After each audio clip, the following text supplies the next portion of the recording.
ரெக்கையுள்ள குஞ்சு இது, கூடு ஒன்றும் தேவையில்லை. புத்தியுள்ள பிள்ளை இது, கெட்டு நிக்க போவதில்லை. தாயொருத்தி இருந்தா ஒரு தந்தை உண்டு கேளம்மா.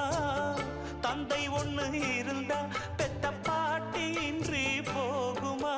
தெருவோரம் கிடந்தும் அனாதை இல்லை.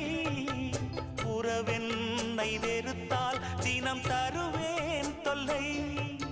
கெட்டாலும் பட்டாலும் உன் பேரன்தான்.